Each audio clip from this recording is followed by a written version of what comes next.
오늘 국제개발 관련된 강연 마지막 4회차를 맡게 된 더블리치 황진솔이라고 합니다. 반갑습니다. 많이 추우시죠? 네, 저도 지금 아직 목감기가 혹시 없군요. 제가 그래서 1년 안팎 강연을 계속 2개월 단위로 했는데 처음 물어봤어요. 더블리치 아시는 분? 왜냐면 당연히 없을 거라고 지금까지 생각했기 때문에 창업한 지 이제 1년 좀 넘었고 1년 반 정도 됐거든요. 그래서 초반에는 아무한테도 안 물어봤는데 오늘 혹시나 아시는 분이 있을 거라고 기대했는데 저희는 이제 공연이라 아시는 거고 다른 분들은 원래 모르셨잖아요. 그렇죠. 네. 곧 유명해지기를 바라는 마음으로 오늘 설명드리고, 그래서 여러분 사회적 기업은 많이 들어보셨나요? 네, 사회적 기업 많이 들어보실 텐데 저희는 아예 처음 시작 자체를 좀 타겟을 해외 시장 글로벌로 좀 타겟을 했어요. 그래서 뒤에 설명을 드리겠지만 여기 써 있는 것처럼 사람 중심, 환경 중심의 개도국 비즈니스를 지원하는, 그들의 주체적인 자립을 지원하는 그런 크라우드 펀딩 플랫폼이고요. 그래서 아마 다른 국내의 사회적 기업이라고 하면 한국 사회 안에서 취약계층을 고용하거나 한국 사회 안에서 이제 사회적인 가치를 창출하는 그런 일반적인 사회적 기업들이 많은데 저희는 이제 포커스가 해외로 좀 되어 있다는 차이가 있습니다. 제 소개를 간단하게 하면 저는 원래 그 CSR 쪽에 관심이 있었어요. 앞에 뭐 이은경 선생님이 UN 글로벌 컴퍼니에서 그런 관련도 했고, 국제개발, 저도 UN에서 일해보는 게 꿈이었는데 저는 뭐 인턴십 비슷한 거 이제 해봤고요.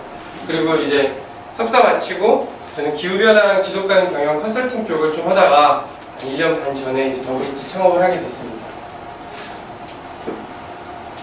처음에 왜 이런 고민을 하기 시작했냐라고 물어보시는 분들이 많아서, 맨 처음에 저는 원래 경제학이랑 국제지역학을 학교 때 공부를 했어요. 그래서 이제 경제학 하면 보통 뭐가 생각나죠? 경제학. 이제 좀 세상적이신 분들은 돈 버는 걸, 돈을 생각을 하시고, 좀 착한 사람들은 빈곤, 이렇게. 여기는 좀 빈곤 쪽이 많지 않나요? 돈이신가요? 네.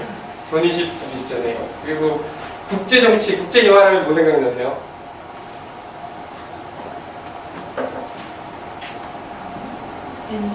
NGO. 네. 그래서 국제개발하면 정치, 국제정치나 국제외교를 굉장히 생각하는 분들도 있고, 저는 이제 평화나 빈곤 이슈, 분쟁 이런 것들도 생각하게 되는 것 같아요. 그래서 이제 국제정치랑 경제를 공부하면서 저한테는 전쟁 그리고 빈곤이라는 이슈가 되게 커다란 거대 담론이었어요. 풀고 싶은 대학생으로서. 근데 여기 계신 분도 혹시 대학생분들 계세요?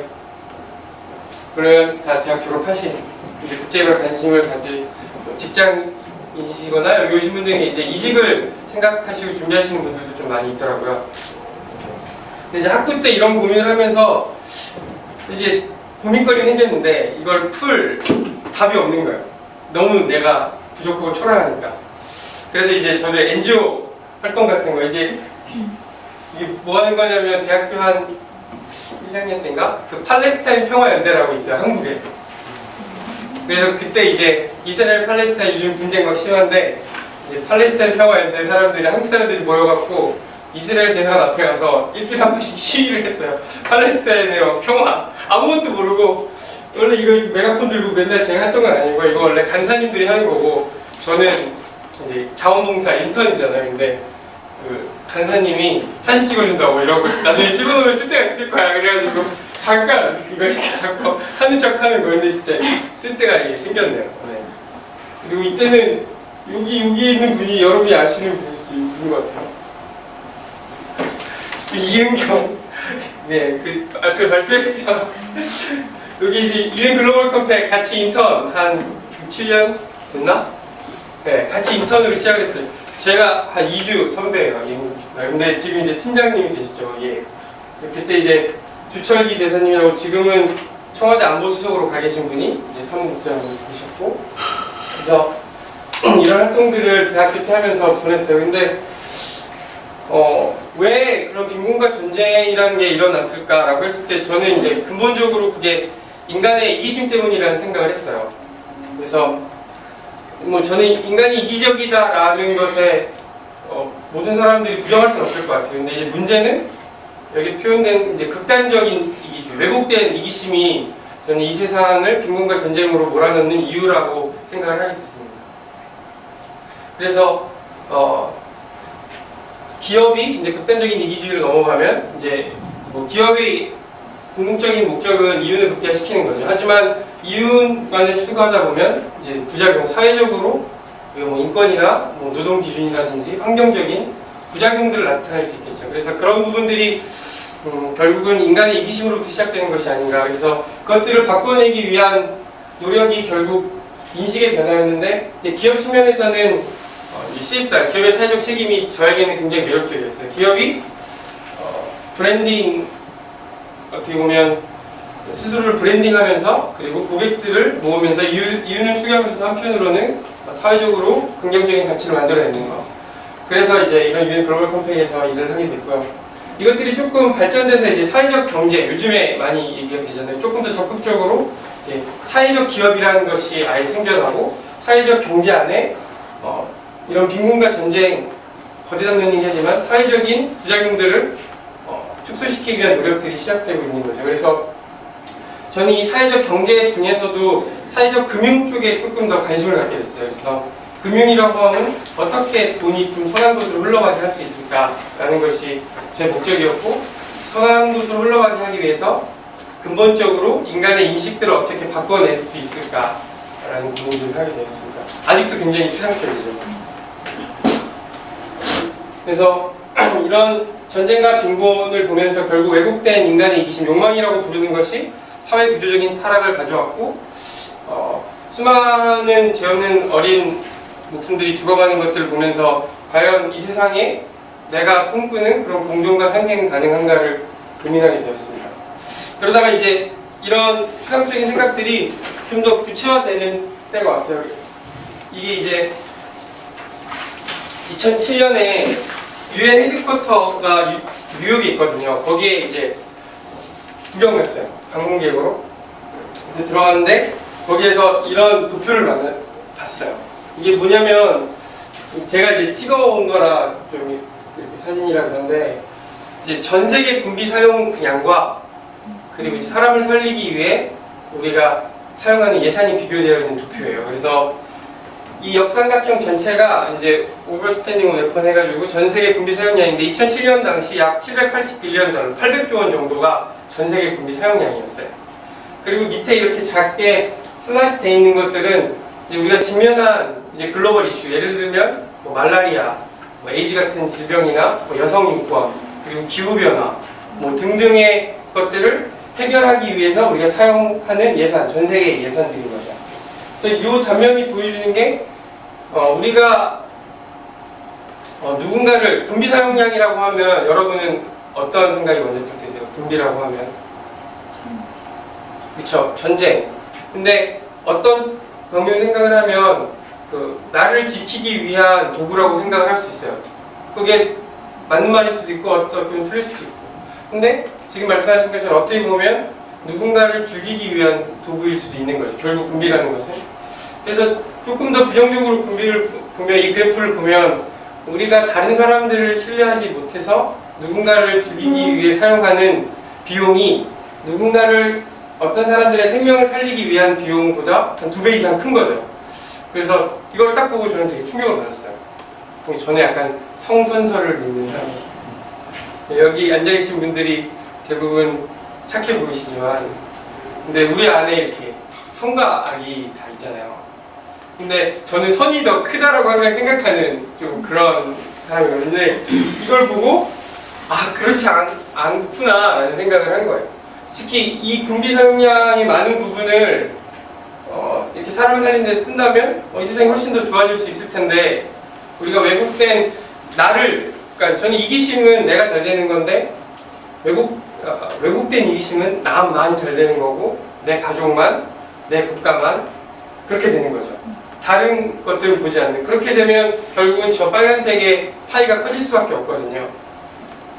그래서 이 그래프를 보고 좀 저는 절망감이 들었어요. 근데 한편으로는 기대감이 들었는데 그 이유는 간디가 그런 말을 했어요. 간디가 그런 말을 했어요. 무슨 말을 했냐면 이미 신은 인간에게 인류의 모든 문제를 풀 수 있는 충분한 능력을 줬다. 근데 다만 인간의 왜곡된 이기심 때문에 우리가 그것들을 풀지 못할 뿐이다. 그러니까 이 그래프를 보면서 동일한 생각을 했던 것 같아요. 어쩌면 우리가 가지고 있는 모든 물질과 이런 풍요로운 자원들은 이 세상의 모든 사람들이 배불리 먹고 살 수 있는 조건들을 가지고 있을지 모르지만, 하지만 우리의 각 개인의 그리고 한 국가와 사회의 왜곡된 이기심 때문에 누군가는 굶어 죽어가야 되고 아파서 죽어가야 되는 그런 세상에 살고 있구나. 그래서 저는 이런 그 빨간 파이, 그러니까 그 군비 사용량의 부분을 우리가 0으로 만드는 건 이 세상에선 불가능하겠지만 조금 더 줄일 수 있는 어떤 시스템을 만들어낸다면 그러면 내 인생이 되게 의미 있지 않을까. 아까보다 좀 구체적이 됐죠. 아까보다. 네. 그래서 이제 이 그래프를 보고 생각을 했습니다. 그래서 이 공존과 상생이라는 것이 저는 약한 자와 가난한 자가 없어진다라는 생각보다는 그들이 함께하는 것이 공존이라고 생각해요. 다 똑같은 되는 것이 아니라, 그래서 부자와 가난한 자가 있을 수 있지만 그들이 서로 함께하는 것, 그리고 선진국과 최빈국, 그리고 대기업과 중소기업이 함께할 수 있는 그런 곳을 만든 그런 세상이면 좋겠다라는 생각을 하게 됐습니다. 그리고 그게 그 첫 번째 스텝이 이제 기업의 사회적 책임이 됐던 거죠. 그래서 이것을 위해서 해야 되는 것들은 결국 사회의 변화인데, 그것을 위해서는 정부와 기업의 변화가 있어야 되고, 궁극적으로는 저희 각 개인 시민의 어떤 인식의 변화가 필요하다고 생각을 하게 됐습니다. 혹시 여기 아주 맛있게 담배를 피고 있는 사람이 누군지 아시나요? 역사적 인물은 아니고 영화 속 인물입니다. 맞히시면 제가 오랫동안 제 가방에 두고 다녔던 더블 팔찌를 하나. 이게 고등학생들에게 신들러 리스트라는 영화 아세요? 이거 봐. 이런 네, 이 신들러 리스트라는 영화예요. 그 테이큰 주인공 맞을 거야 아마. 네. 그래서 그 영화가 누구지? 유명한 분인데 스티븐 스필버그인데, 그 사람이 만든 작품인데 되게 많은 아카데미 상을 받았어요. 근데 간단히 내용을 요약하면 이게 나치 시대예요. 그래서 이 사람이 독일의 사업가예요. 그리고 이제 유대인들이, 돈 많은 유대인들이 있었고, 나치 정권 이제 그 군인들이 이 유대인들을 포로 수용소에 갖다 넣어서 막 생체 실험하고 하잖아요. 근데 이 사람이 중간에서 그 유대인들한테 뒷돈을 받고 그 유대인들을 자기 공장에 취업시켜서 일을 시켜요. 그리고 그 뒷돈으로 그 군인들한테 뇌물을 주는 거예요. 그러면 이제 이 사람은 이걸로 이제 자기 사업을 해서 돈을 벌고, 또 이제 돈 많은 유대인들한테 뒷돈을 받으니까 이제 엄청난 부자가 되는 거예요. 그리고 이제 그러면 여기서 질문이 하나 있는데, 이 쉰들러의 행위 자체는 착한가요? 악한가요? 행위 자체는? 근데 좀 헷갈릴 수 있는데, 일단 사람을 살리는 행위이잖아요. 그것 자체는, 행위 자체는 선하다고 볼 수 있죠. 근데 이 사람의 동기 자체는 어떻죠? 네, 동기 자체는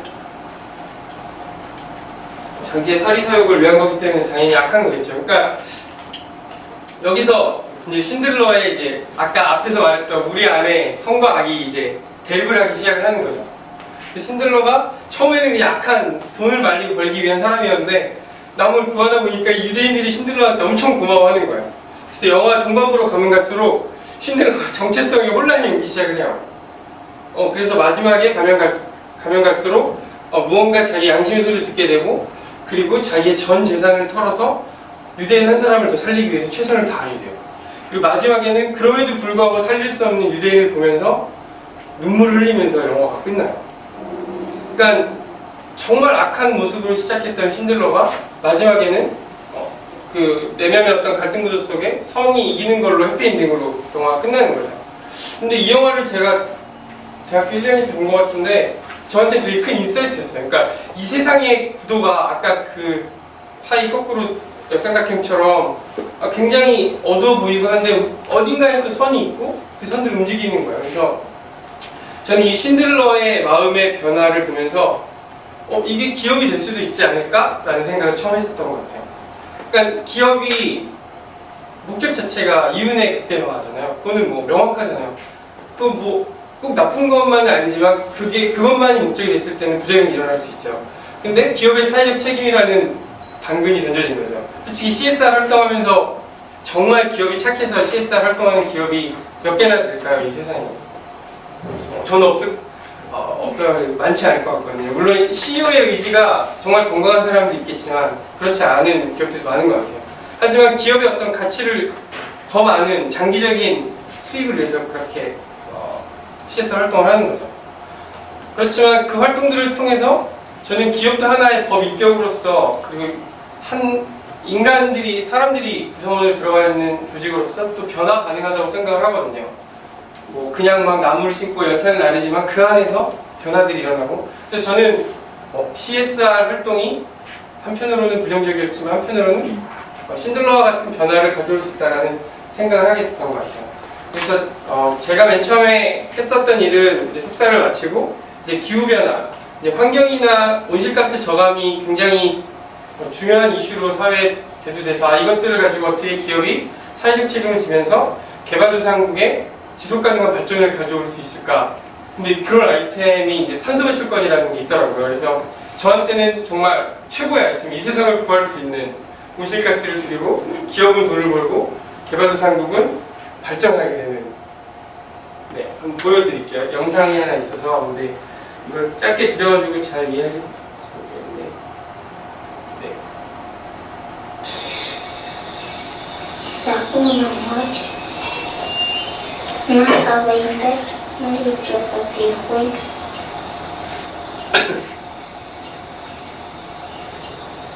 Treta tinto. Morali majelisa endeshibia. Bila dibisara masikam. Maduk malala baboran dikandin. Nabanzan tilati kuina makana. Wahupa alahubamu hanzi. Wala kusaba misala nipila ibaota. Subala sherubu mas kabaota.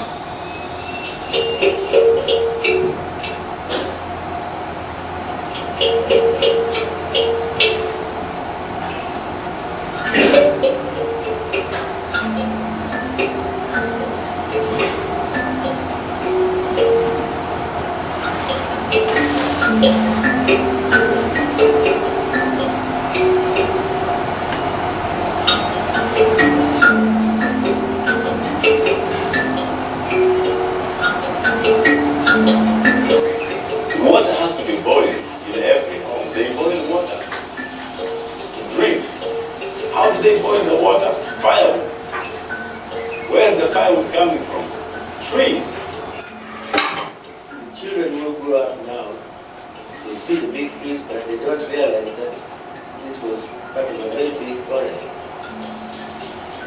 Those are areas which have been very much affected by climate change.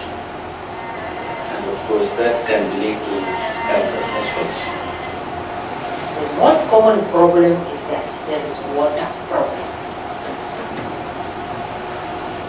We have a river passing called River Quiver, and all of them take water from River Quiver. So we find all the drainages of the rain in the river. In the same river, because it passes, they believe it is safe water, they wash it. Even right now, I've already diagnosed 2 dysentery, diarrhea of blood. What happens is when you have less rainfall, there's less water, so more bacteria, right? And then there's more sharing of the water. In the sense that you share out the water between animals and human beings. We did stakeholder consultations across the province, and what came through very clearly was that people really have a need for clean drinking water in a way that's both affordable and doesn't compromise their health. The smoke of cook serves burning the eyes.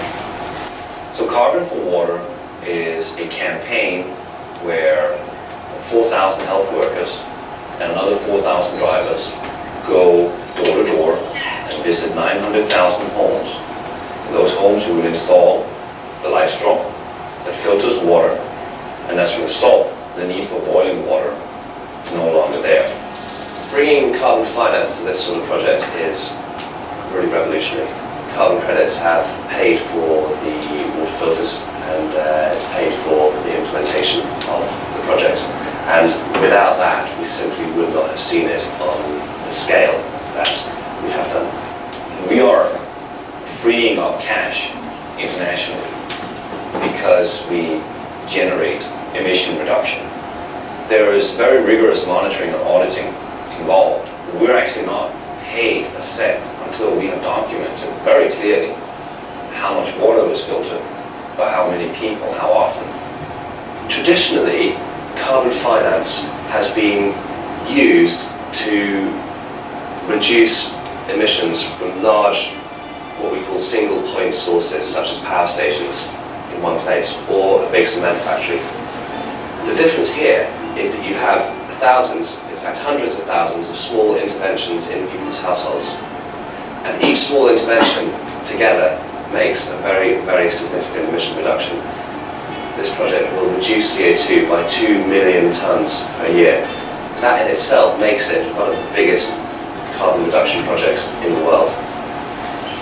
We are doing what carbon finance for many was really meant to do, which is assist people to have a high quality of life right down at the grassroots level.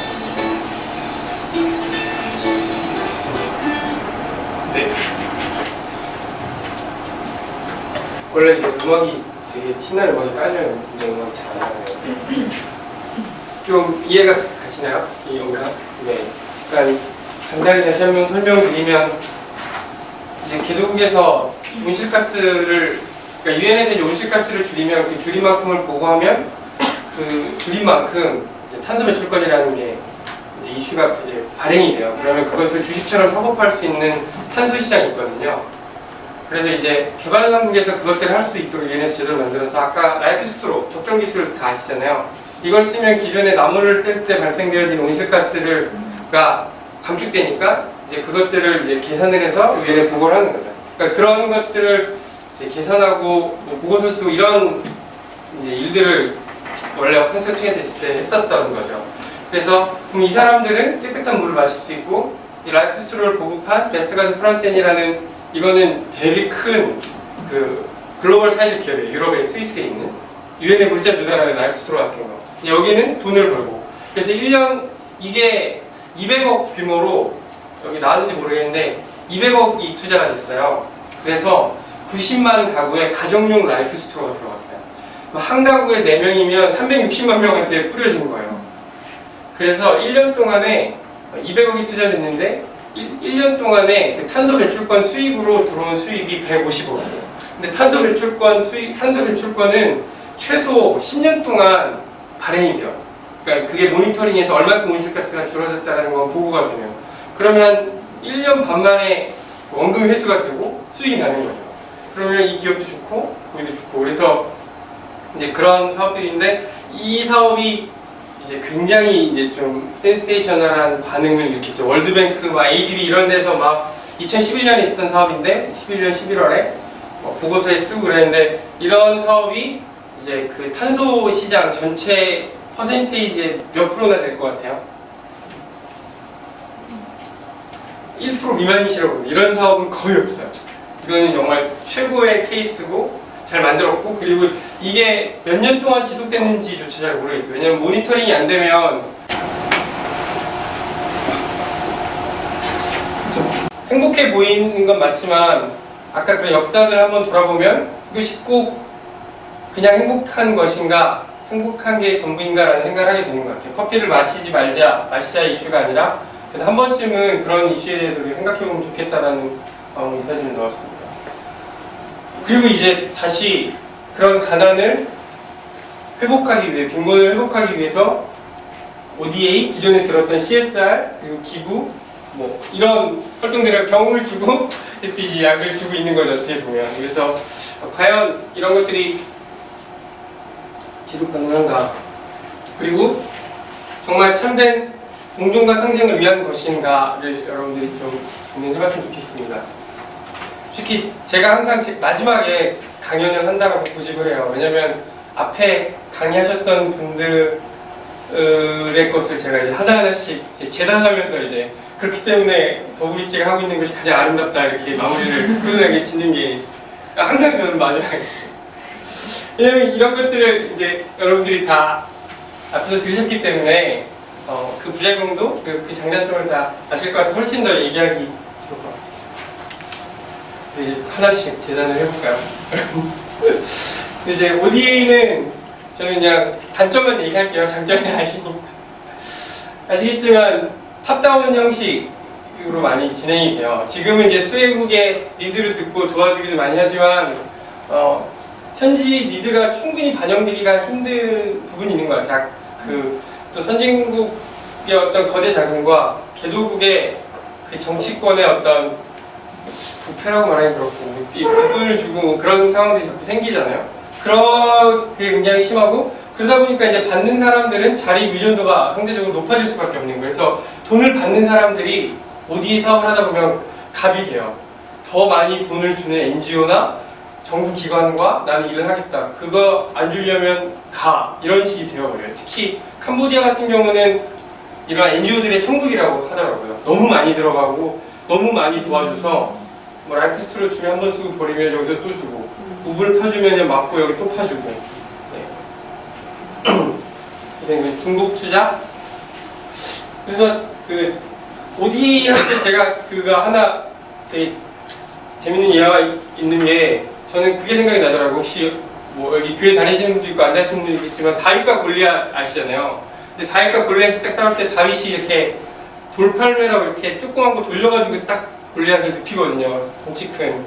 근데 그 다윗이 딱 조그만한 소년 다윗이 싸움터에 나가려고 할 때 그 이스라엘의 사울 왕이라는 사람이 있었는데 그 사람이 자기 엄청 큰 검과 멋진 그 투구와 이런 갑옷을 다윗한테 딱 줘요. 이거 입고 나가라고. 네가 어차피 맞아 죽겠지만 이거라도 갖고 싸워라. 근데 이제 다윗이 딱 써보니까 이게 너무 무겁고 좋은데 안 되는 거지. 그래서 이거를 딱 벗고 자기가 평소에 양을 치던 그 돌팔매 늑대를 잡던 이걸로 골리앗을 죽이거든요. 근데 저는 ODA가 좀 그런 것 같아요. 그러니까 뭔가 사울 왕이 그 갑옷을 준 거는 자기 갖고 있는 제일 좋은 거를 줘요. 근데 그 다윗한테는 전혀 필요가 없는, 오히려 입고 있으면 맞아주기 딱 좋은. 그러니까 선진국들이 개도국한테 가장 좋은 걸 막 상하수도 시스템 막 최첨단 이거 우리나라밖에 없는 거야. 너희가 써. 그런데 갖다 주면 유지보수 관리가 안 돼. 그런 기술 이전이나 이런 것들은 시간이 필요한 거거든요. 그러니까 여러분 뭐 적정기술 얘기도 많이 들었지만 그런 이유 때문에 적정기술이라는 얘기들이 회자가 되기 시작을 하는 거예요. 왜냐면 선진국들은 나쁜 의도로 ODA 하는 곳에 아무도 없어요. 뭐 그게 쇼잉 과시를 하는 거든 정말 좋은 것을 주려고 하는 거든 최선의 것을 주지만 받는 사람의 입장이 충분히 고려되지 않으면 그것은 쓰레기가 될 수 있는 거죠. 네, 하여튼 그런 부분에 있어서 ODA가 아마 이런 사업을 하시는 분들도 끊임없이 고민하시는 것 같다는 생각을 합니다. 여러분도 나중에 유엔이나 이제 이런 ODA 관련된 일을 하시면 네, 이런 부분을 생각했으면 좋겠습니다. 네, 이제 CSR 한번 얘기를 해보면 저는 아직도 참 CSR, CSV 이런 부분들을 좋아해요. 근데 그냥 한 가지만 짚고 넘어가고 싶은 게 이제 BOP 시장에 대한 CSR, CSV의 접근이에요.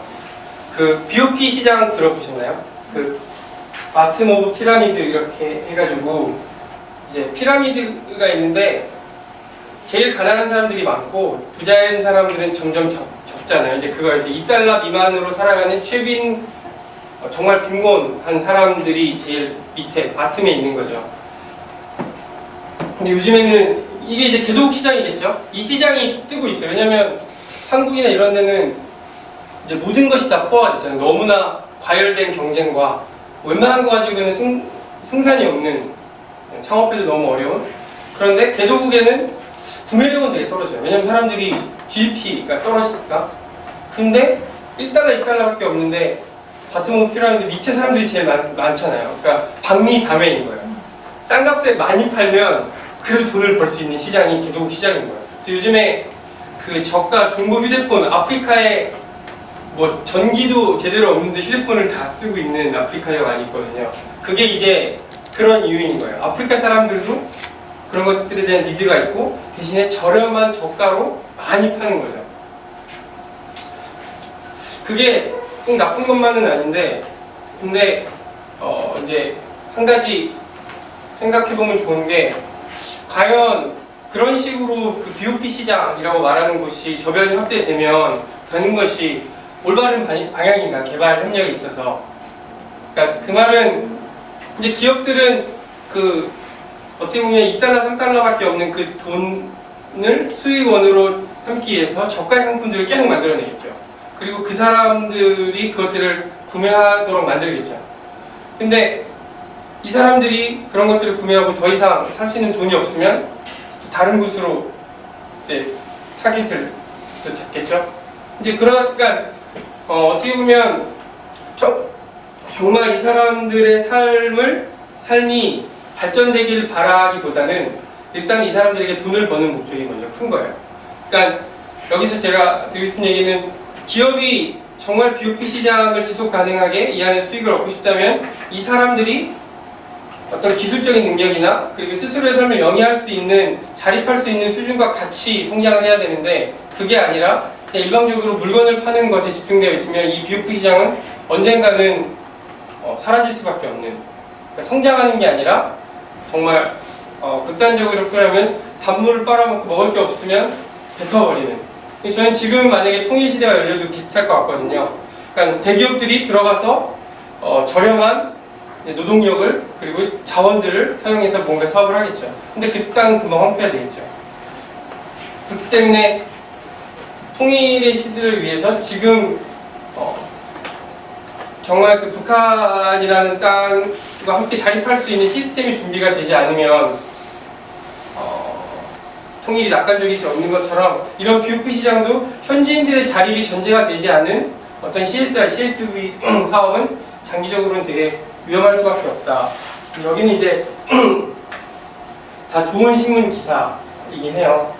마지막 비즈니스, 그곳에 돈줄이 숨어있다 하지만 그 돈줄의 마지막은 더 처참한 빈곤과 황폐화이지 않을까라는 생각을 했습니다.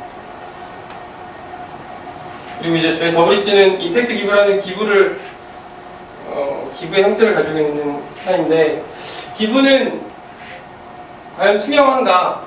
이제 연말이 오네요. 또 어떤 기사 날지 모르겠는데, 기부금을 투명하게 사용하지 않아서 이제 이슈가 많이 되잖아요, 연말에. 근데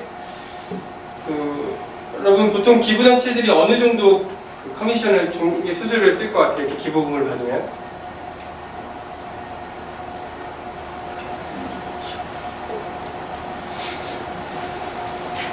그냥 한번 찍어보세요. 평균 10, 30. 네. 그 법적으로 뛸 수 있는 수수료가 20%까지예요. 20%는 거의 다 뛰고 있고요. 근데 이제 여러 가지 명목을 통해서 제가 듣기로는 80%까지 뛰는 곳이 있어요. 근데 그것들을 얘기할 수가 없어요. 그러니까 어느 단체인지도 지적하면 얘기할 수가 없고. 근데 메이저 단체들이 하여튼 말하게 되시면 50% 전후를 이렇게 뛰거든요. 근데 그것들이 공개가 되면 사람들이 기부를 하기가 조금 불편해지겠죠. 그러니까 그게 공개가 되지 않으니까 당연히 기부 운영이 불투명해지게 되고, 불투명해지게 되면 그 돈을 유용할 수 있는 가능성이 커지겠죠. 그러니까 이게 계속 악순환되는 거예요. 근데 이걸 열 수가 없는 구조인 거예요. 그러니까 우리가 기부금의 일부를 당연히 운영비로 쓰는 게 어떻게 보면 당연하잖아요. 기부단체들은 그게 수익원이니까. 근데 사람들은 내 돈이 10,000원이 들어가면 10,000원이 다 힘든 사람들한테 가기 원하거든요. 기부단체한테 주기 원치 않고. 아직 우리의 기부 문화에 대한 수준은 그렇게 높은 편은 아니라고 생각을 하거든요. 그런데 그게 10%도 아니고 40, 50, 60%가 되면 이제 욕이 나올 수도 있는 상황까지 가는 거죠. 네. 그리고 아까 말했듯이 기부로 인해서 긍정적인 것도 있지만 한편으로는 누군가 계속 OD처럼 의존적이 된다는 부분이 하나가 있고, 그리고 기부의 동기를 한번 생각해보면 좋을 것 같아요. 그것도 여러분들이 아프리카랑 비슷하게 한번 생각해보면 좋을 것 같은데, 여러분 그 속으로 내가 어떤 아프리카의 어린 아이를 이렇게 도와준다라고 생각을 해보시고 그때 그 마음이 어떤지 한번 상상해보세요. 어떤 마음으로 내가 이 아이를 도와주는지, 아이를 봤을 때 나의 마음. 네. 저는 어땠냐면요. 그러니까 뭐 아이가 불쌍하고 이런 건 당연한 거지만 나는 약간 그 뭐랄까 축복된 나라에 좀 돈 있고 약간 능력 있는 누군가를 도와줄 수 있는 그런 존재고, 이 사람은 저주받은 땅에 돈 없고 가난하고 불쌍한 존재인 거예요. 그래서 내가 이 친구를 도와주는데 나도 모르게 어떤 내가 돈을 주는 어떤 그런 물질의 이동 때문에 나는 위에 있고 돈을 받는 사람은 밑에 있는 사회적인 계층화가 좀 형성이 되더라고요. 그러니까 어떤 누구도 기부하면서 그렇게 내가 계층화돼서 이렇게 너를 이렇게 도와줄게 이런 사람들은 많지 않겠죠. 특히 일반 기부자들은. 근데 거액 기부자들은 있어요. 거액 기부 그 누구냐? 그 빌터 씨라고 썼는데 그 누구지? 그 제일 돈 많은 사람이 뭐지? 빌 게이츠 말고 네? 그러니까 워렌 버핏. 오늘 너무 많은 도움을 주셔서 팔찌를 하나 더 드려야 되는데 그 워렌 버핏 아들이 있어요. 이름이 기억이 안 나요. 감기 걸려가지고 워렌 버핏 아들이 있는데 뭐 워런 버핏이라고 합시다. 하여튼 그 아들이 이제 뉴욕타임즈에 기부를 했는데 미국의 돈 많은 사람들의 기부는 빌트워시다. 그러니까 세상에서 나쁘게 돈 벌고 좀 죄책감이 드니까 그거 없애려고 기부하는 게 일반적이다. 지네 아버지가 기부를 제일 많이 하는 사람 중에 하나인데 그렇게 뉴욕타임즈에 기부를 한 거예요. 근데 뭐 그럴 수 있죠. 우리도 세상에서 나쁜 짓 막 하다가 일요일날 교회 가가지고 막 울다가 또 세상에서 나쁜 짓 하고 뭐 이런 사람들도 많은 것처럼 정말 그 면죄부를 받는 것처럼 하는 빌터 씨가 뭐 우리 안에도 있을 수도 있고요. 그리고 두 번째는 그거는 좀 보이는 거고, 두 번째는 우리가 생각지 못했지만 기부를 하면서 우리도 모르는 사이에 사회적인 계층화가 생기는 거죠. 그러니까 도움을 주는 사람은 우월하고 도움을 받는 사람은 열등하고, 그게 아니라 인간의 어떤 존엄한 가치가 분명히 있을 텐데 그것들을 보기보다는 불쌍한 것에 이렇게 포커스해야 되는. 근데 기부 문화 자체가 그렇게 포장이 돼요. 왜냐하면 죽어가는 아이들, 그리고 메마른 땅, 그리고 그 질병으로 고통받는 사람들로 보통 이렇게 미디어에 많이 노출이 되잖아요. 그 사람들이 열정을 가지고 스스로 살 수 있도록 도와주세요라는 문구보다는 죽어가는 아이들이기 때문에, 그렇기 때문에 우리가 그 사람들을 보는 게 점점점 불쌍한 사람을 도와주는 것밖에 될 수 없는 거예요. 그렇다면 이런 수직적인 어떤 인간과의 관계, 그리고 정말 우리가 인간 대 인간으로 서로를 신뢰하고 있는가? 그렇다면 앞에 얘기해드렸던 진짜 상생과 공존, 박근혜 정부도 그렇고 상생과 공존 얘기하는데 이게 진짜 가능한가? 그 상대방의 가치를 신뢰하지 않으면서 어떻게 상생과 공존을 얘기할 수 있는가? 네, 그게 되게 위선인 것 같다는 생각을 했습니다. 네. 혹시 질문 있으신가요? 너무 막 달려오세요. 오늘 풀어놓고 그렇겠는데 삐까지 딱딱해지네요. 그 로고 되게 잘 만들었죠? 네, 로고에 대해서는 사람들이 다 되게 잘 만들어요. 제가 만든 건 아니고 처음에 같이 인턴처럼 일을 했던 친구가 그냥 쓱쓱 그려서 만드는 거였어. 누군가를 이어주는 그런 형상이에요. 네. 그래서 저희 그냥 큰 비전이 두 가지가 있어요. 그래서 딱딱한 얘기긴 한데 이제 에너지 시프트라는 표현을 해봤어요. 그래서 원래는 개발도상국 사람들이 사용하고 있는 원료 자체가 아까도 어린아이들이 땔감을 떼고 그런 원시적인 원료잖아요. 근데 이제 산업화 지나면 화석 연료를 사용해서 대규모로 생산을 하고 지금 이게 기후변화가 뭐 이슈가 되면서 신재생 에너지로 넘어가게 되죠. 근데 이제 분명히 저희는 한국만 해도 지금 이 단계를 거쳐가고 있죠. 근데 개도국에도 분명히 이 단계를 거쳐가게 될 거예요. 근데 왜 꼭 이 중간 단계를 거쳐야 하는가? 개도국에서도 지금 이렇게 나무 땔감 떼지만 그 사이에 중간에 화석연료나 이런 것들로 인해서 환경적인 부작용을 만들지 않고 바로 신재생 에너지로 넘어갈 수 있는 것도 개도국인데 저희들은 아직 개도국이라는 생각을 했을 때 이 나무 땔감에서 당연히 화석연료 산업화를 겪어서 그리고 신재생 에너지 넘어간다라는 어떤 편견 그런 것들을 가지고 있는 것 같아요. 그래서 저희는 개도국의 뭐 태양광 패널이나 뭐 바이오매스 이런 좀 신재생 에너지를 가지고 창업을 하거나 사업을 하는 사람들을 조금 더 우선적으로 선정해서 지원해주고 있습니다. 두 번째는 제도적 시프트인데 이것도 비슷해요. 저희가 개도국 보면 부족 단위, 마을 단위 어떤 문화나 제도들이 있잖아요. 우리나라도 그랬고 그리고 이제 시장이 개방되면서 이제 신자유주의 그리고 자본주의의 혜택을 누리게 되죠. 근데 또 그 다음에 그거에 대한 부작용을 뭐 금융위기나 다양한 IMF를 겪고 여러 가지 상황을 통해서 지금 사회적 경제와 같은 또 자본주의의 대안을 우리 또 이 시대에 얘기하고 있죠. 근데 사회적 경제 이렇게 하면 그 선진국의 산유물, 선진국만 누릴 수 있는 뭔가 되게 멋진 아이템이라고 생각하는 것 같아요. 뭐 캐나다, 미국, 뭐 북유럽 사회적 경제하면 근데 아프리카 사회적 경제 뭔가 좀 매치 안 되잖아요. 근데 사회적 경제가 꼭 우리한테 적합하는 것만은 아니거든요. 오히려 북한에 적합할 수도 있고 그리고 아프리카 사람들의 그 부족 문화도 적합할 수도 있거든요. 근데 지금은 일로 넘어가고 있죠. 아프리카, 뭐 미얀마, 라오스 이런 데서 개혁 개방되면서 이제 신자유주의가 들어가고 있는데 그것이 나쁜 것만은 아니지만 그것에 대한 모델이 있다면 아예 처음부터 협동조합이나 사회적 뭐 기업, 사회적 경제 시스템이 들어갈 수 있도록 우리가 지원해주는 게 훨씬 더 효과적이고 그들의 삶을 더 스무스하게 바꿔낼 수 있는 방법이 아닌가라는 생각이 들어서 이것들을 뛰어넘는 그래서 시프트라는 얘기를 한번 사용해봤습니다.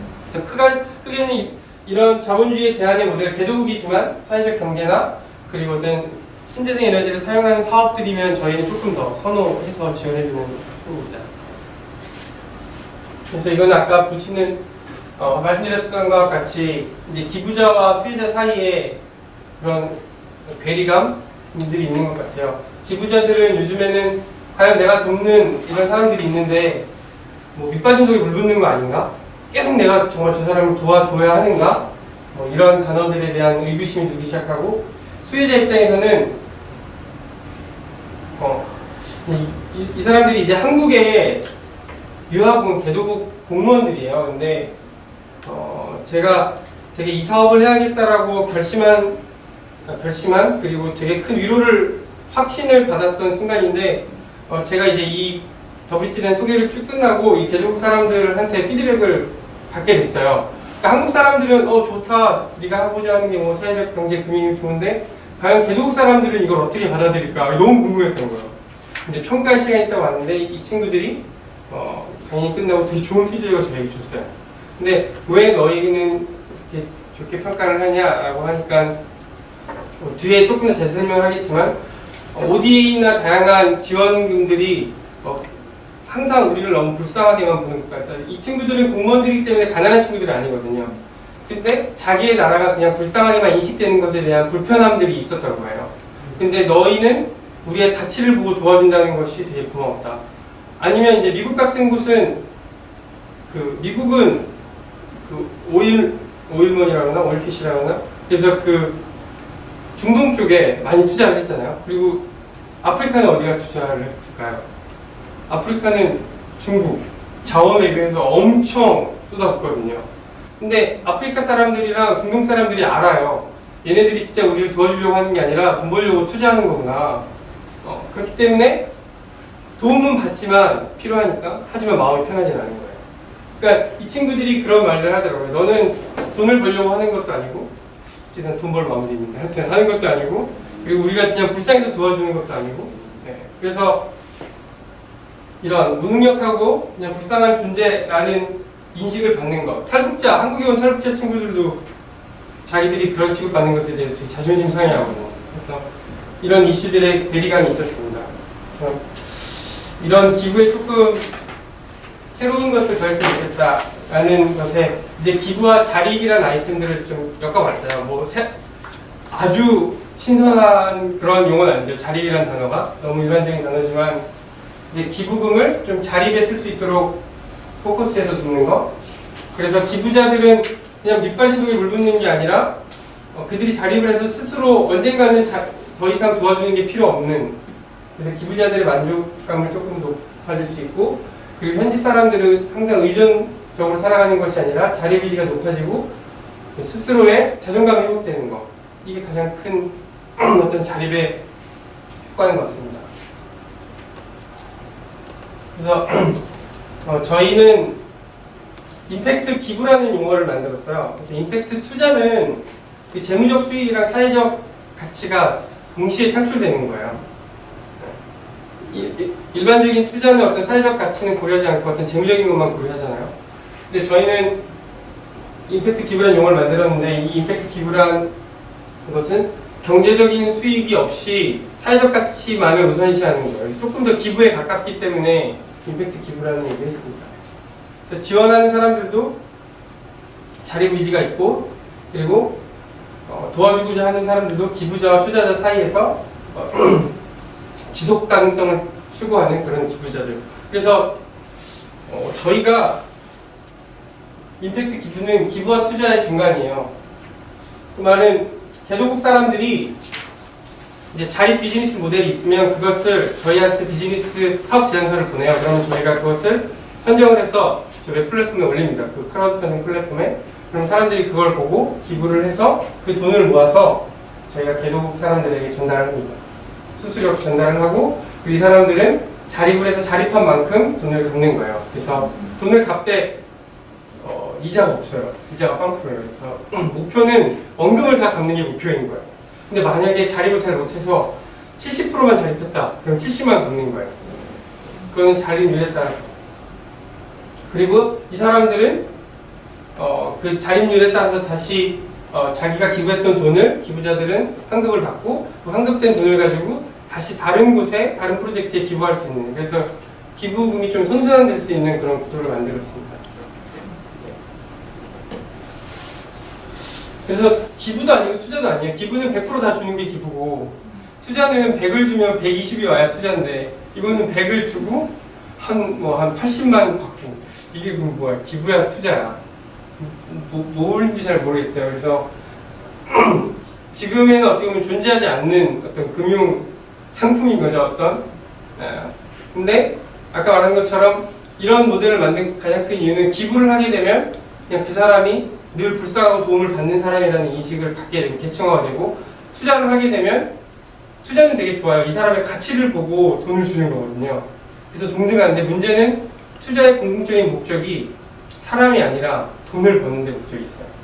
그렇기 때문에 결국은 금융위기나 다양한 파생 상품으로 인한 여러 가지 금융 시스템의 문제들이 발생하기 시작하거든요. 그래서 투자가 좋은 점이 있고 기부가 좋은 점이 있는데, 그것을 합친 게 어떻게 보면 이런 임팩트 기부라는 새로운 개념이 된 것 같아요.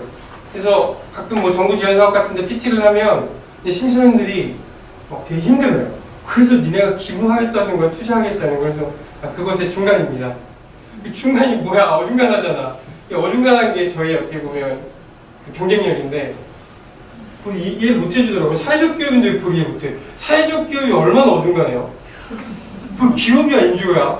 그거 심사로 왔으면 이 정도는 이해해줘야 되는 거야. 그래서 제가 엄청 이렇게 말을 못하고, 죄송합니다, 다시 정리를 해보겠습니다 이러지만, 한편으로는 사회적 기업도 되게 모순적인 개념이지만 그 두 가지가 필요하기 때문에 합쳐진 개념이거든요. 그래서 이런 새로운 금융 형태, 기부와 투자가 합쳐진 형태도 저는 이 시대에 되게 필요하지 않을까라고 생각을 하게 됩니다. 그래서 저희 회사 간단히 설명을 드렸고, 저희가 얼마 전에 따끈따끈한 영상이 나왔어요. 회사 홍보 영상. 임팩트 기부가 조금 컨셉이 어렵다는.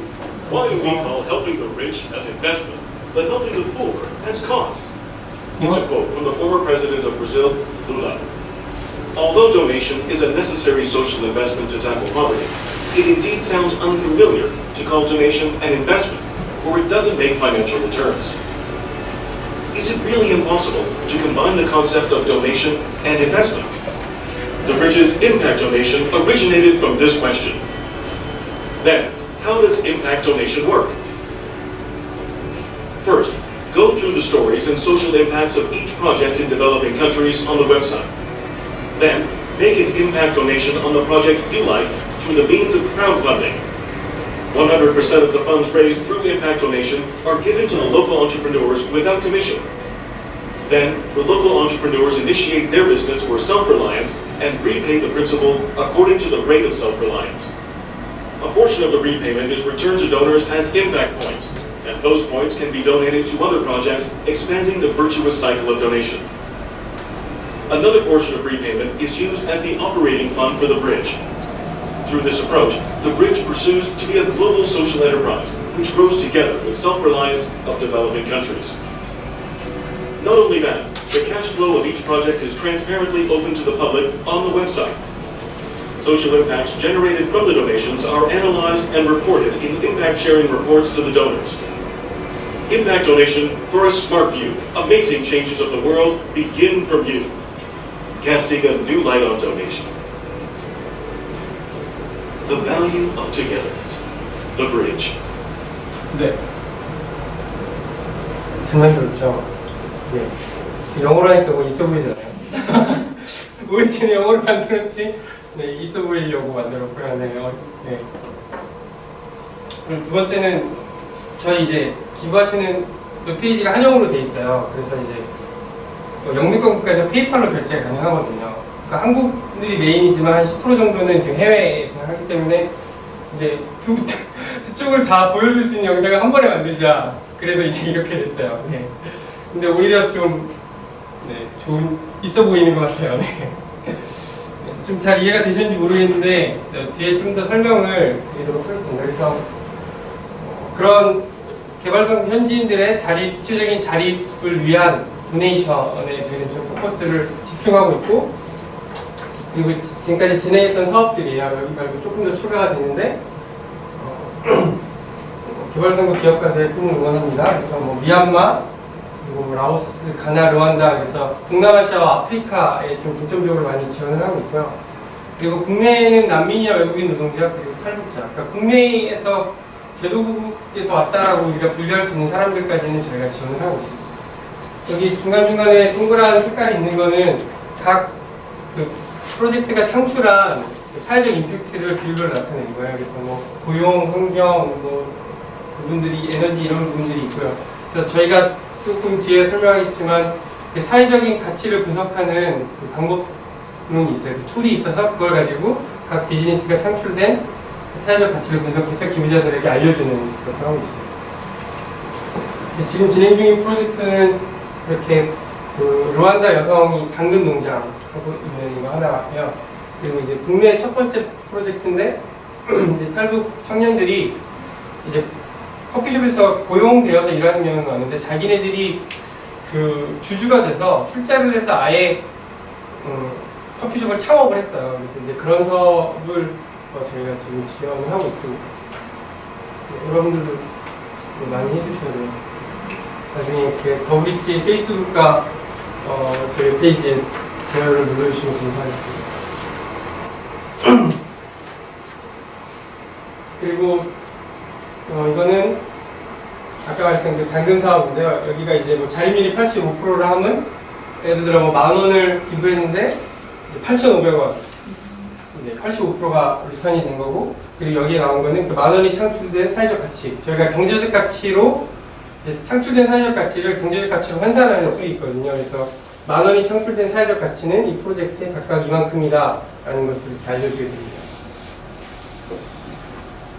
그리고 아까 이제 기부금 투명성에 대한 얘기가 좀 있었는데, 뭐 최대한 기부금을 좀 투명하게 운영해보고자 저희가 구글 닥스로 각 프로젝트마다 얼마나 펀드레이징이 됐고, 그 중간에 뭐라 그러죠? 그 트랜잭션, 그러니까 그 환전 수수료가 얼마고 이런 것들을 다 기록을 해요. 그리고 이제 상환 환급이 돼서 자립이 돼서 이제 환급이 얼마가 됐다라는 것을 그 프로세스로 다 이렇게 보여주고 있습니다. 모든 프로젝트별로 돈이 어떻게 쓰였는지. 근데 저희가 처음에는 운영 수수료를 하나도 안 끼고 다 보내고 나중에 자립된 만큼 비율대로 저희가 수수료를 나중에 띄는 케이스거든요. 그래서 네, 좀 그런 특이한 부분이 있습니다. 네. 그 이유는 나중에 한 번 더 설명을 드리도록 하겠습니다.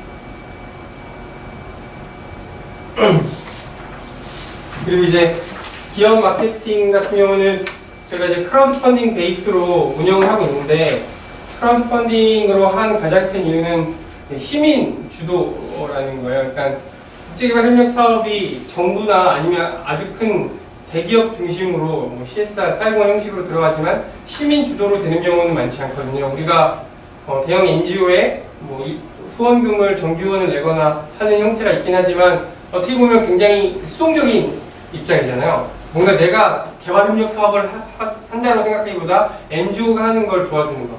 근데 똑같거든요. 기업이 하는 거 우리가 도와주는 거. 왜냐면 우리가 기업 물건을 사면 그 돈 갖고 얘네가 하는 거니까. 정부는 우리 세금 갖다 하는 거니까. 다 결국 시민이 하는 거지만 시민은 굉장히 좀 수동적인 입장에 서 있죠. 근데 크라우드 펀딩이라는 것 자체는 뭔가 시민이 주도하는 자기가 본인이 원하는 사업을 선정하고 그리고 그 사업에 대한 가치를 자기가 평가해서 그 사업을 지원할 수 있고, 그리고 펀드레이징이 뭐 되지 않는 경우에는 그 사업이 드랍될 수 있는 경우이기 때문에. 그런데 왜 기업 마케팅을 하냐? 그러니까 저희가 궁극적으로 하고자 하는 것은 시민이 주도하는 개발 협력이긴 하지만 시민이 주도하되 기업과 정부가 시민들을 백업하는 역할을 하는 거예요. 지금까지는 정부와 기업이 앞장서고 우리가 세금이나 이런 걸로 지원을 했다면, 이제는 시민들이 앞장서고 정부나 기업이 지원하는, 그러니까 정말 바텀업으로 그런 어프로치를 한번 해보자라는 의미가 있습니다. 네, 그래서 기업들은 어떤 형식으로 들어오냐면, 뭐 예를 들면 제가 여러 가지 지금 어떻게 보면 금융상품이 아니라 기부 파생상품들을 만들고 있어요. 그래서 개인이 뭐 10,000원을 기부하면 그만큼 기업이 똑같이 1대1로 10,000원을 기부해서 20,000원으로 매칭펀드로 들어가는 형식도 될 수 있고요. 아니면 기업이 뭐 1,000,000원을 원래 사회공헌을 하는데 1,000,000원을 그냥 후원하는 게 아니라 10,000원짜리 쿠폰을 1,000개를 만드는 거예요. 근데 시민들한테 주고 시민들이 기부할 수 있는 것을 결정하게 한다던가. 그러면 기업이 하지만 결국 시민들이 원하는 기부를 하게 되는 거잖아요. 그래서 그런 식으로 기업과 시민이 함께 할 수 있는 그런 사업을 만들고 있습니다. 그리고 대신에 기업의 장점은 어떤 그런 시민 잠재 고객, 시민이라고 하기보다는 잠재 고객과 함께 사회공헌을 함으로써 기업의 브랜드 가치가 높아질 수 있다는 거죠.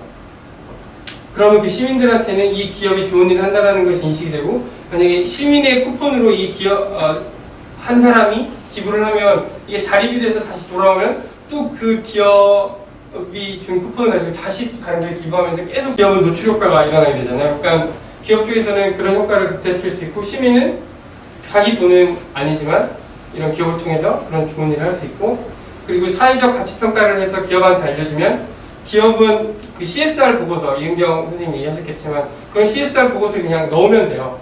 우리가 1,000,000원 사용을 했는데 그게 창출된 뭐 루안다의 사회적 가치는 보건, 의료, 환경, 에너지 측면에서 각각 얼만큼이다. 뭐 그 백데이터는 이와 같다. 그러니까 기업 측면에서는 굉장히 좋은 어떤 사용원 아이템이 될 수 있는 거죠. 아직은 기업이 그렇게 많이 참여하고 있진 않아요. 지금 저희가 크라우드를 중심으로, 시민 중심으로 아직도 하고 있기 때문에. 하지만 저희 시민들이 조금 더 많아지면 그 시민들과 함께 이런 기업들이나 정부들의 좀 제안을 하기 훨씬 더 쉬워질 거라고 생각을 합니다. 그리고 이제 학교도 마찬가지예요. 이제 오늘 이제 한세 고등학생 친구 한 명이 왔지만, 학생들이 이제 저희는 항상 이제 바텀업 어프로치를 취하거든요. 개도국 사람들이 주도하는, 원래는 우리가 일방적으로 주는 탑다운이었는데, 그리고 기부자들도 정부나 기업이 주도하는 게 아니라 시민이 주도하는, 그것도 바텀업이잖아요. 근데 시민 중에도 바텀에 있는 사람들이 있어요. 학생이거든요. 그러니까 기성세대 어른들이 뭔가 위에 하이라키가 있고 아이들은 밑에 있잖아요. 그래서 어른들이 하라는 데 어떻게 보면 되게 세월호 사태도 그런 거죠. 어린아이들은 잘못한 게 없는데 그런 시스템 구조적인 이슈로. 근데 이제 이 학교 고등학생 대상들로 하는 것도 그래요. 원래 저는 이런 크라우드 펀딩 그 타겟층 자체를 한 20, 30대 혹은 40대 정도를 생각을 했는데 오히려 기성세대들이 이런 새로운 금융 형태, 사회적 금융을 받아들이기에 어려운 부분도 있는 것 같아요. 왜냐하면 이미 뭔가 경직된 사고가 있거든요. 근데 학생들은 오히려 이런 걸 받아들이기 훨씬 편해요. 아직 그런 부분에 있어서 부드럽고 유연한 사고를 갖고 있기 때문에. 그래서 어느 세월호 사태 이후에 그런 생각이 번뜩 드는 거예요. 오히려 학생들이 주도해서 이런 사회적 금융을 이끌어낼 수 있지 않을까, 사회적 변화들을 어른들한테 뭔가 기대하기보다. 그래서 이제 저희가 이제 가나 귀구마을 비층 프로젝트 이런 타이틀을 가지고 고등학교 하나 들어가요. 그래서 어떻게 했냐면 아까 보여드렸던 5개 정도 사업이 있잖아요. 그런 프로젝트를 간단히 이제 학생, 반장, 부반장 애들한테 설명을 해요. 앉혀놓고 학생 애들한테. 그러면 걔네들이 여고였는데 이렇게 보고 자기네 학교의 가치와 자기네들이 제일 하고 싶은 프로젝트를 다수결로 선정을 하는 거예요.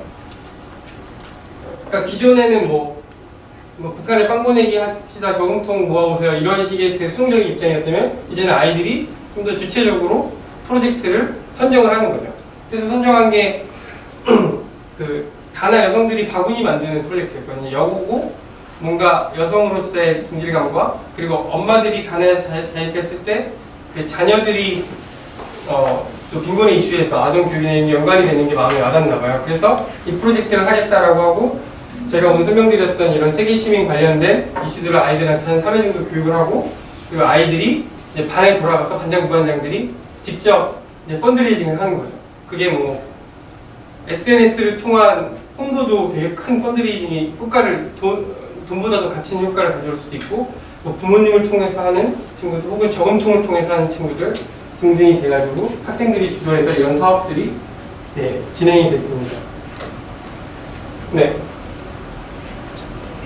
그래서 이제 제가 여기에서 보기 원했던 것은 오히려 학생들이 활발하게 어떻게 보면 이런 사회적 금융에 대해서 이해하고 참여함으로써 어른들이, 학생들의 부모님들이 다시 한번 뭔가 이 세상의 어떤 물질주의나 이런 부분에 매몰되어 있는 자신을 보고 아이들을 보고 자신을 돌아보게 되는 뭐 그런 어떻게 보면 밑에서부터의 변화?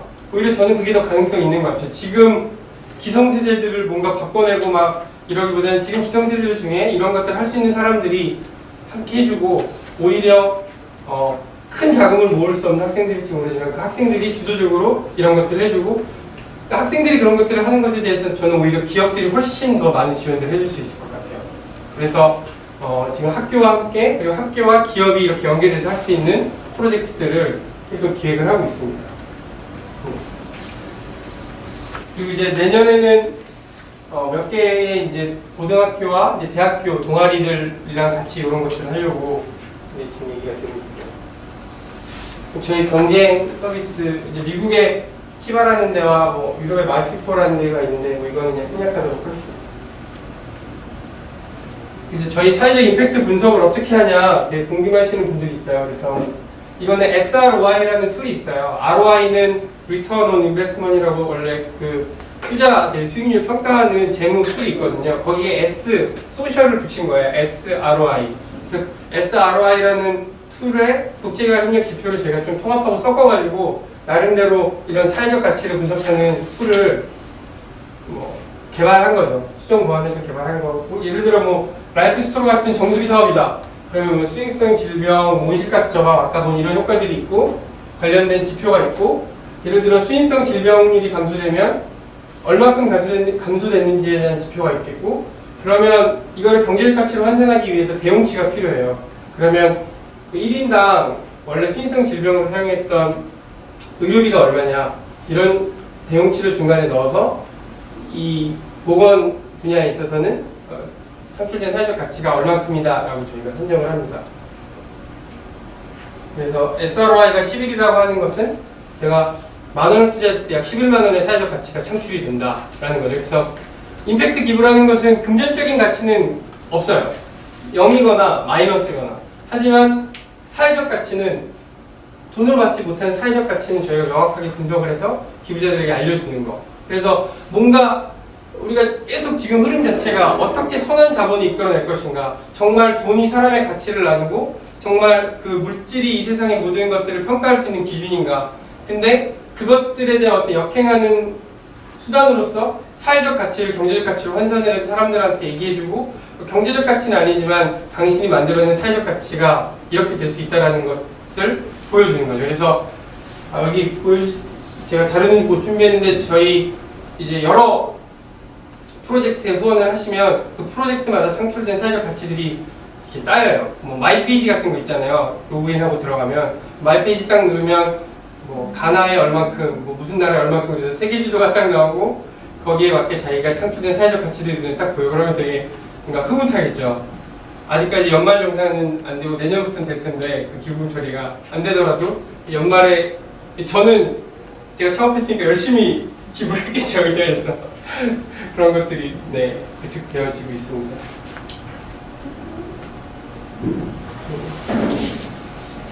그래서 이건 이제 그런 임팩트 분석된 것을 좀 요약한 것을 가지고 나중에 이제 원금이 상환되는, 저희가 지금 최대 1.5년까지 상환 기간을 두고 있거든요. 환급이 되면 그것을 이제 사회적 가치 분석을 해서 이렇게 간단한 형태로 보여드립니다. 아직 앱은 없는데 그런 형태의 앱을 만들어서 사용할 수 있도록 하려고 하고, 그리고 조금 더 요즘에 뭐죠? 버킷리스트가 뭐 했었잖아요. 물 붓는 거. 오늘 이렇게 단어가 기억이 안 나죠. 그런 것처럼 저는 이렇게 좋게는 생각 안 해요. 그러니까 좋은 점도 있고 부작용도 있는 것 같아요. 뭔가 기부 문화가 널리 확산되는 건 너무 좋지만 한편으로는 우리가 기부에 대해서 너무 쉽게 생각하는 거 아닌가. 아까 말했던 되게 보이지 않는 어려움들도 있을 수 있는데, 하지만 기부 문화 확장되는 부분은 되게 중요한 것 같아서 저희도 좀 더 쉽고 즐거운 기부들을 만들어 보려고 하고 있어요. 그래서 생일 기부는 나의 생일 한 열흘 전에 이제 저희 WH 웹페이지에 보여드릴게요. 페이지에 보시면 이제 본인이 예를 들어 뭐 생일 한 10일 전에 나의 생일에 저를 축복해주고 싶으신 분은 선물 대신에 뭐 이런 곳에 기부해주세요. 이게 너무 썼네. 네. 뭐 이런 식으로 쓰는 거죠. 그러면 이제 사람들이 여기 이제 보면 페이스북이나 트위터로 공유가 되거든요. 그러면 클릭을 하면 페이스북에 이 메시지가 떠요. 그러면 친구들이 링크에서 일로 들어와서 제가 김지민이라는 분에게 생일 선물로 기부를 하는 거죠. 그럼 그 기부금이 모여서 이 김지민이라는 분이 이제 기부한 걸로 설명이 이제 그걸로 이렇게 기부금이 보내지게 됩니다. 그래서 이런 식의 좀 재밌는 생일 기부 형태에도 제가 생각을 하고 있죠. 네, 저희 페이지 아까 말씀드렸던 그런 부분이고, 그리고 맛있는 기부는 아직 활성화는 안 됐지만 뭐 음식점이나 커피숍 이건 많이 하고 있는 것 같아요. 그러니까 기부를 할 때 일정 부분이 그 커피를 사 마실 때 커피 금액의 일정 부분이 기부금으로 자연스럽게 빠지게 되는 거, 뭐 그런 것들도 지금 커피숍이랑 얘기하고 있는 부분에 한 두 군데 정도 있습니다. 네. 재밌는 좀 스토리들이 많이 있는데 시간을 위해서 다 말씀드릴 수가 없어서. 네, 그래서 이 차트는 아까 말씀드렸던 것처럼 시민 주도의 국제개발협력, 그래서 PPP 얘기하셨죠. 토이카가 있는지 파트너십 해가지고 이제 그 프라이빗 파트에서도 이제 퍼블릭이랑 함께 국제개발 협력을 하는데, 저희는 P를 하나 더 붙여서 그게 이제 피플이 되는 그림을 만들어 봤어요. 그래서 시민들이 주도하는 개발 협력에서 프라이빗이랑 퍼블릭이 시민들을 지원해주는, 그래서 뭔가 PPPP라는 새로운 형태의 어떤 개발 협력 모델을 가져가고자 준비하고 있습니다. 이런 용어도 만들어 갔는데 언젠간 쓰일 날이 오겠죠. 아까 사진 찍었던 것처럼. 네. 이거는 네, 아까 제가 뭐 스마트 파이낸싱이라는 용어를 그냥 붙여서 그러니까 기부에 좀 순서가 바뀌었죠. 뒤쪽에 있을 텐데 그 기부에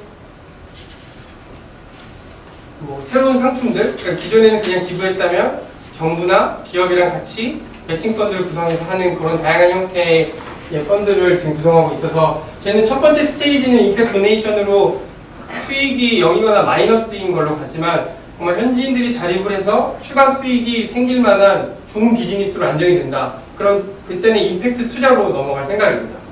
그때는 투자 금액 자체가 뭐 지금 500만 원 이하면 아주 작은 거지만 그때는 1000단위, 억 단위 이상이 될 수도 있겠죠. 그리고 이 사람들이 사회적 경제 시스템을 가지고 친환경적인 사업을 정말 사회적 기업가로 자랄 수 있도록 투자하는 거죠. 그런 임팩트 투자. 그리고 그 안에서 경제적인 가치와 사회적 가치를 같이 창출할 수 있는 뭐 이 시기가 언제쯤 올지 모르겠는데 저희가 첫 번째로 생각하고 있는 거는 가나를 생각하거든요. 가나에 저희 현지 법인이 생겼어요. 가나 사람이 운영을 하는. 그래서 거기에 가나 여성들이 가군이 사업을 하는데 600명의 조합원이 있어요. 지금은 작게 하고 있지만. 그래서 그 친구가 만약에 뭔가를 수익을 잘 만들어낸다고 한다면 그런 여성들이 바구니를 만들 수 있는 센터를 만들고 원료를 공급하고 하는 것들을 생각해 볼 수 있을 것 같습니다. 그래서 이런 상품들은 지금 고민하고 있는 아까 설명드렸던 것들인데요. 그냥 참고해 주시면 좋을 것 같고요. 이 말씀드렸던 뭐 만원 매칭 펀드 형식 그런 부분입니다. 마지막으로 시간이 생각보다 빨리 가네요. 네, 물어보시더라고요. 그럼 너희는 돈을 어떻게 버냐? 그래서 저희 더블리지는 기부자들한테 돈을 모아서 운영 수수료 안 띄고 100%를 다 현지 파트너에게 보냅니다.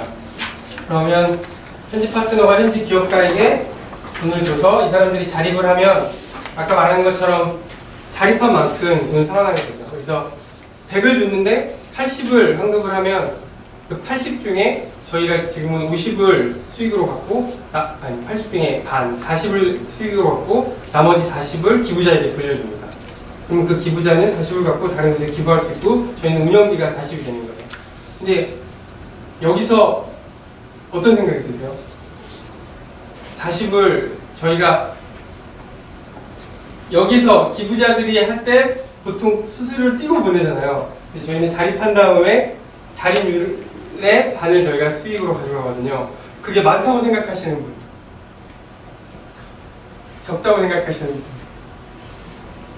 굉장히 적절한 걸로 판단하도록 하겠습니다. 근데 이게 좀 갈리더라고요. 이게 개도국 사업을 아시는 분들은 야, 너 어떻게 먹고 살라고 이렇게 얘기하세요. 왜냐면 자립을 못하는 경우가 태반이거든요. 한 푼도 사기를 칠 수 있는 거고, 속된 말로. 저희 첫 번째 사업은 얘가 돈 띄워온 건 아닌데 비즈니스가 시작도 안 됐어요. 300만 원 정도 펀딩을 했는데, 그러니까 저희가 사업 발굴을 잘 못한 거죠. 그러니까 그러면 저희는 수익이 하나도 없는 거예요. 대신에 얘가 100%를 다 갚으면 저희는 50%의 수익이 크게 되는 거죠. 근데 이렇게 비즈니스 모델을 짠 이유가 있어요. 이렇게 비즈니스 모델을 짜면 이 개도국 현지인들과 저희 더블리지가 사람들이 개도국에 있는 사람들한테 많은 도전을 받고 많은 도움을 받게 되는 상황이 생길 수도 있을 것 같아요. 지금 고등학생들을 통해서 이렇게 역으로 올라오는 것처럼. 그래서 비즈니스 모델을 일부러 이렇게 짰어요. 50%를 산정을 한 거는 이유는 없어요. 왜냐하면 이 사람들이 얼마나 자립하고 얼마나 자립하지 못합니다. 이거 지금 저희 전체 매출의 10%도 안 돼요. 이 크라우드 펀딩으로 저희가 돈을 버는 게. 저희가 돈을 버는 수익은 임팩트 분석, 포이카랑 저희가 위탁받아서 하는 게 있어서 개도국 사업에 대한 임팩트 분석하는 용역, 그리고 뭐 라오스의 사회적 경제 교육 프로그램을 하나 대학교에 만들어주는 그런 용역, 뭐 저희랑 다 관련되어 있는 거죠. 디자인이 적다. 하지만 이 핵심이다. 라는 거. 네, 그래서 현재 개도국에 한 40여 개 파트너가 있고 말씀드렸듯이 이 가나 현지 법인 이게 그 바구니예요. 그리고 라오스랑 캄보디아에는 저희가 현지 직원이 파견되어 있습니다. 네, 저희 작품은 끝났는데요. 그래서 저희 이제 뭐 슬로건